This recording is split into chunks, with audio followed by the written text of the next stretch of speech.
เสพติดผูกสัมพันธ์กับคนฆ่ายาเสพติดก็เป็นสัญญานะไม่รู้ชั่วไม่ชั่วไม่รู้ไม่รู้เด้อใครทำไม่รู้ไม่ได้บอกเจาะจงว่าเป็นใครนะอันนี้การเปรียบเทียบนะคุณพูดเองนะถ้าใครไปร่วมมือกับโจรก็คือเป็นโจรคือเป็นพวกโจรจบลาวแดงมันเป็นโจรอยู่แล้วประชาชนเขาบอกโจรนะในสายตาของคุณก็บอกว่าเป็นรัฐบาลโอเคแต่สายตาคนลาวเขาบอกโจรจะไปบอกคนลาวปิดปากแม่อย่าว่าแม่อย่าว่ารัฐบาลลาวเป็นโจรแม่บอกจะบอกนั่นบอกตาคอยอยากถามเจ้านี่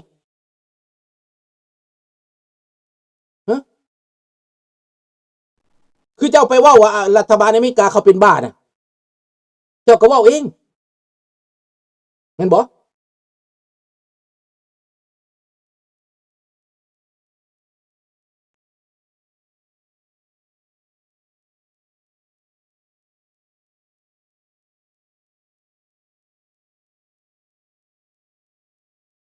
นวใดก็ตามแหละเจ้าสิว่าลายว่ายังกับเรื่องของเจ้าแหละเจ้าหูหนวกตาบอดเจ้าก็ตาบอดไปคนตาบอดก็ตาบอดไปมันสิมีหยังไปตีคนตาบอดบ่ได้ดอก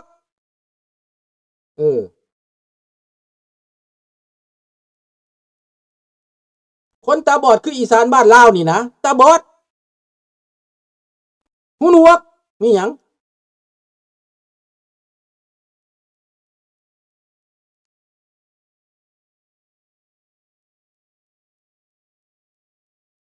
ไม่เกี่ยวกันไม่เกี่ยวกัน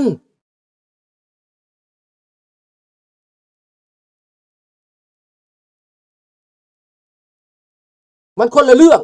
อย่ายุกอย่าโยงมาใส่ถ้าเจ้าเขียนเนี่ยนี่ข่อยกระปราบเจ้าคือกันเด้อข่อยบอกแล้วว่าอย่าแตะตัวนี้ข้อห้ามมีอยู่นี่อ้าวเจ้าสิมีสิทธิ์ปีหลังกระดักกระเดียข่อยบอกว่าหนึ่งห้ามเบ้าถึงเรื่องนี้จะเป็นผู้ยุยงบ่เจ้าจะเป็นผู้ปลุกปั่นบ่เจ้าฮะข่อยบ่ได้ว่าเจ้าเว้าเองบ่เจ้าเขียนเองบ่จะหาเรื่องเองบ่เจ้าได้ยินบ่ข้อห้ามอยู่ในนี่น่ะห้ามแตะเรื่องนี้น่ะเจ้ารู้จักกฎของห้องบ่ห้ามแตะเรื่องนี้เรื่องอื่นได้เบิดการเมืองได้เบิดแต่เรื่องนี้ห้ามแตะ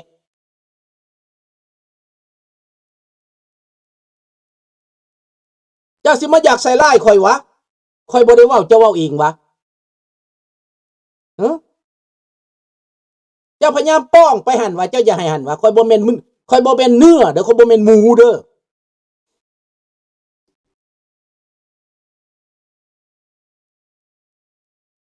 เข้าใจแล้วบ่จักหน่อยเจ้าบ่ได้แววคำเด้ถ้าเจ้าจะซอกเรื่องน่ะข่อยแววคำเจ้าข่อยให้เจ้าเว้าข่อยเจ้าเถียงเรื่องการเมืองแต่เจ้าสิป้องข่อยไปบ่อนที่เจ้าข่อยบ่อยากเว้าอ่ะนะขอโทษเด้อตะตะรา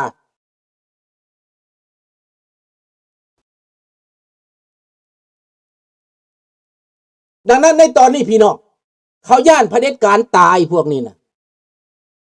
เขามีการพัวพันพิเศษเขาต่อต้านประชาธิปไตย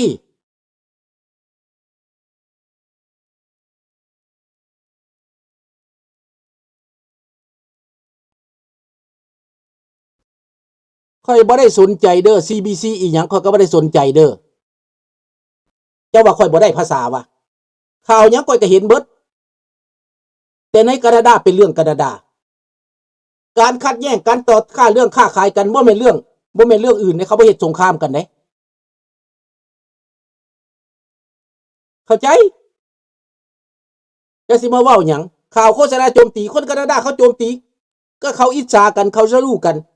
เท่านั้นซื่อๆรัฐบาลนี่ก็บ่แม่นสิอยู่100ปีเด้รัฐบาลมักกะนี่นี่เนี่ยในนี้ประชาชนเขาก็เกือบสิบ่เอาแล้วเดี๋ยวนี้น่ะเนอะจะรู้จักบ่แต่อย่าเป็นบ้าหลาย คนแคนาดาเขาบ่เป็นมาคนเขาบ่เป็นเขาคนงูเด้อเขาไม่ได้งูคนแคนาดานะมันเป็นรัฐบาลประชาธิปไตยเจ้าอยากไปแบบนั้นเจ้าก็ไป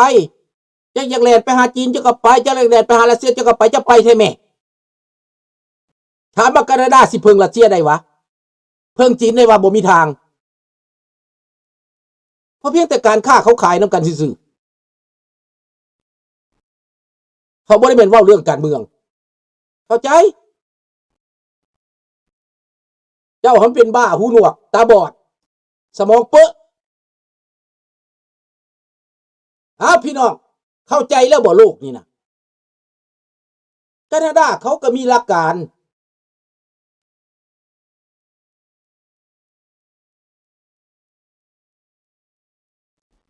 โอ้ยมึงว่ากูเป็นบ้าบอกกูอยู่ในแคนาดามึงสิมาเว้าหยังมันสิข่าวหยังกะยาเลยตัวบ่ตัวไผก็ฮู้ความจริงว่าแม่นบอกกูอยู่ในแคนาดากูเป็นคนแคนาเดียนมึงว่ากูบ่ฮู้มึงกูโง่ปานนั้นพุ่นว่ะบักเว้นหาห้อยอันนี้น่ะดังนั้นพี่น้องแคนาดาบ่มี impact หยังสิไปลบกับอเมริกายนต์ก็มีเทคจักรลำยนต์น่ะนะมันลดได้เสมอมึงอย่าเว้าบ้าหลายมีแต่พวกบ้าเท่านั้นแหละถึงเขาสิคัดกันปานใดก็แม่นเรื่องผลประโยชน์แค่นั้นการต่อรองผลประโยชน์เท่านั้นบ่แม่นเขาสิไปต่อต้านอเมริกาผลประโยชน์เขากับอเมริกามันเท่าใดแต่ละรัฐนี่นะจะไปห้ามเขาได้บ่รัฐบาลกลางคุมบ่ได้เด้อแต่ละรัฐนั่นน่ะรัฐใดก็หาผลประโยชน์อเมริกาเบิด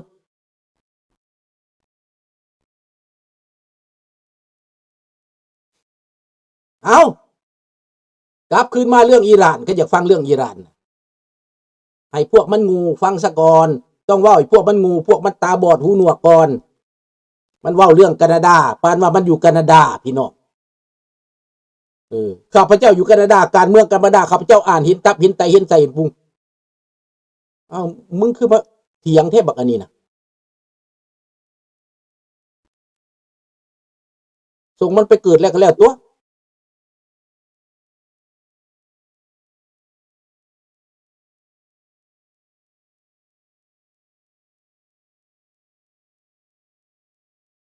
แคนาดาเขาผลประโยชน์เพราะว่าแคนาดาเขาอยากได้ผลประโยชน์หลายน้ำอเมริกาการค้าของเขานะเขาก็ได้เกินดุลการค้าตลอดเขาได้ประโยชน์เขาได้กำไรจากอเมริกาตลอดศึกสงครามเขาก็อาศัยอเมริกาตลอดคันบ่อเมริกาเขาก็บ่ปลอดภัยแคนาดานี่นะที่อยู่ได้ว่าคันบ่มีอเมริกาบ่แม่นแคนาดาสิต่อสู้กับรัสเซียได้เด้อจะต้องเข้าใจเด้อ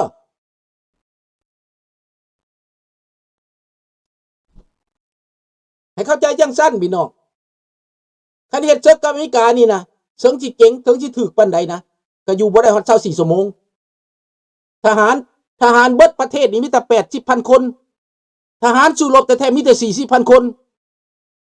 ให้เข้าใจจังสั้นอยากเฮ็ดศึกบ่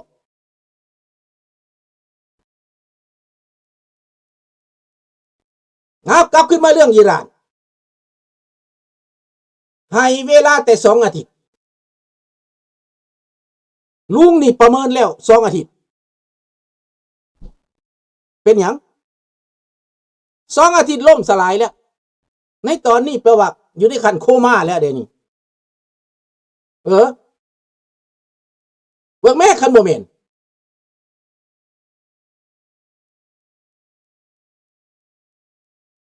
ด้านใต้บ่มีอันตรายดิและ2 อาทิตย์นี่พี่น้องเบิ่งเอาB52จะถล่มตั้งแต่มื้อนี้เป็นต้นไปสตาร์ทตั้งแต่คืนนี้เป็นต้นไปเด้อถล่มอย่างนักแหละค่ายทหารฐานทัพลงบึบเป็นอาวุธบ่แม่นน้อยๆลูกบ่แม่นน้อยเด้ลูกเจแดมหั่นนะจักกิโลลูกเจแดมพี่น้องบ่แม่นลูกละ700-800 กิโลหรือ 1,000 กิโลพุ่นบ่ลูกละต้นพุ่นเด้ ลงไปลูกหนึ่งมันจะเป็นเท่าไหร่ล่ะไล่เอาพวกเจ้าไล่เอามันจะเหลือบ่ล่ะแล้วภาคพื้นดินนี่เขาเข้าไปแล้วทหารชาวเคิร์ดเข้าไปแล้วภาคพื้นดินนี่นะนี่ให้คิดเอาพี่น้อง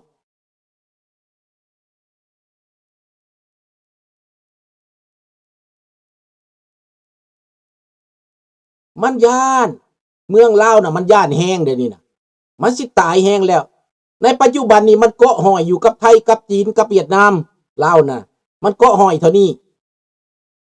เป็นยังลุงจะว่าเพราะมันเกาะหอย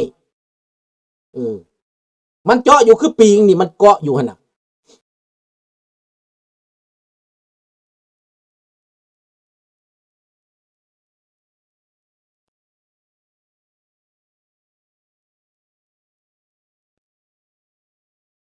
ดังนั้นพี่น้องเห็นอย่างไรเรื่องอิหร่านนี่นะผู้ใดคิดจังไดห้วยลูกละ20,000 ตันบ่ลูกละ2,000 กิโล2 ตันที่แม่นอยู่2 ตันบ่ฮอดนะฮอดพุ่นวะไปไล่เบิ่งดูผู้ใดมีอันผู้ก้นไปสอบเบิ่งดูว่าลูกหนึ่งนักเท่าใดเจแดมมันน่ะมันลูกหนึ่งนักเท่าใดคือกันกับโทมาฮอคมันลูกหนึ่ง700 กิโลนบ่800 กิโลประมาณที่บอกเจ้าก็เอาเบิ่งดูโทมาฮอคนี่เข้าป้องเยี่ยมโลดสตอมชาโดว์จังซี่มันเข้าป้องเยี่ยมโลดไหนบาดิบา500 ปอนด์นี่มันปูพรมได้พี่น้อง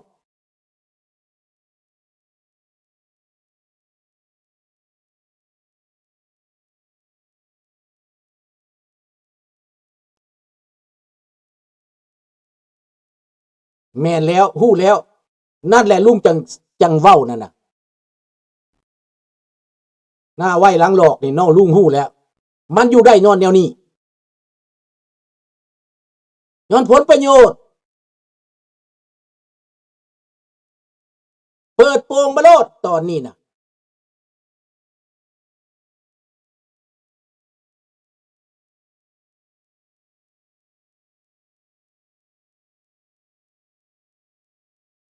20,000 ปอนด์โอ้20,000 ปอนด์ก็ประมาณ1,000 กิโลเด้เนาะแม่นบ่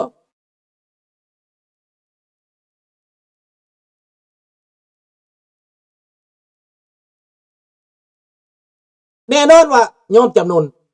ลุงเดาแล้วว่ายอมจำนนคาดคะเนลุงไล่คิดไล่แล้ว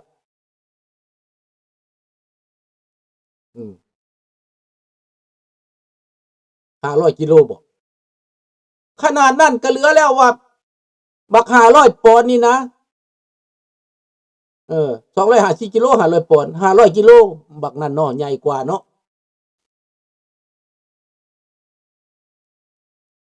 ขนาดบัก250 กิโลนี่ก็ยังพอแห้งแล้วดังนั้นการปูพรมนี่นะพี่น้องเบิ่งเอาเด้อบัดนี้คนอิหร่านนี่นะพวกที่ว่าเป็นหยังคนอิหร่านในโลกนี่จังดีใจ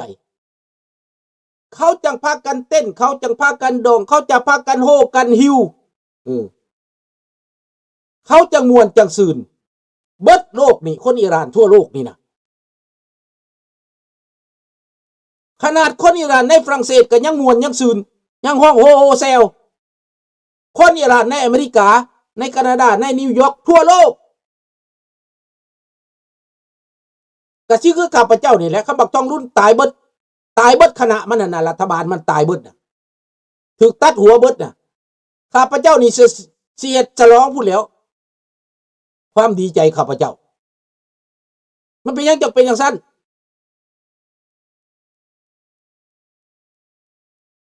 มันฝากโลดฝากไว้นะ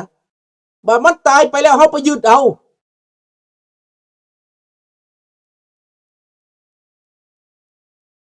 อย่าเฮ็ดเด้อฝากไว้แล้วเจ้าของตายแล้วเอาบ่ได้นั่น